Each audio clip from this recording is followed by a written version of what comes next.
আজ পর্যন্ত। এখন টিভি চ্যানেলে শুনছিলাম যে 30 লক্ষ করে টাকা দেওয়া হবে শহীদ পরিবার, খালি আমাকে নয়, যত শহীদ হয়েছে সকলকে। তো সেটা এখন পর্যন্ত আমরা পাই নাই, বা ভাতা দেওয়ার কথা সেটাও তো পাইনি। সরকার আইছিল আমার বাড়িতে, তাই এসে বলছে যে আমি শুধু তোমার সাথে দেখা করবে আইছি, করবে আইছি, বা আপনার পাশে থাকবো, দেখব, এই কথা বলি রংপুর চলে গেছি। বাস্তবায়ন হওয়া কিছু বুঝলাম না, কারণ যারা মেধাবী ছাত্র, গরিব লোক, হয়তো চাকরি পাবার অধিকার যাদের আছে, তাদেরা তো চাকরি পাচ্ছে না। এখন পয়সা দেওয়া অভাবে তাদের চাকরি হচ্ছে না। তে আর বৈষম্য দূর হলো কি করে? আমার ছেলে যখন জীবন দিছে বৈষম্য দূর করার জন্য, সে দূর তো এখন হলো না, ওই বৈষম্যই থাকে। তাহলে আর আমার ছেলে জীবন দিয়ে কি লাভ হল? সরকারের কাছে দাবি, আমার ছেলে যারা প্রকৃতি হত্যা করছে তাদের ঘরক আইনের আওতায় আনি,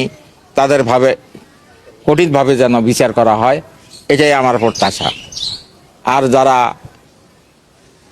যারা মারছে, যারা জড়িত, সমর্থন করা যারা আছে, তাদের ঘরক আইনের আওতায় আনি সরকার যেন কঠিনভাবে বিচার করে, এটাই আমার দাবি। আর সহযোগিতার বেলায় আমি এখন পর্যন্ত পাইনি। দিবসের ব্যাপারে আবু সাইদ বীর শ্রেষ্ঠ নাম উপকরণ করছে সরকারে, আমরা করছি।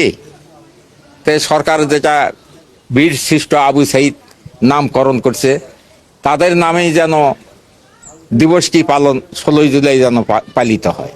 এটাই ফির নাম কাটি দিয়ে খালি 16 জুলাই করার সন্ধানও পাওয়া গেছে।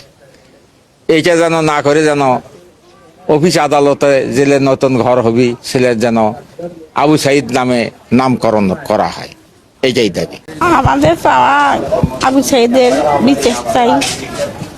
আবু সাইদ তাই জড়িত করে মারছে, গুলি করে মারছে, তার যেন ধরি কাণ্ড গড়ায় দান দেওয়া হয়, এটাই যা বিচার চাই। আর তারই কঠিনভাবে বিচার চাই।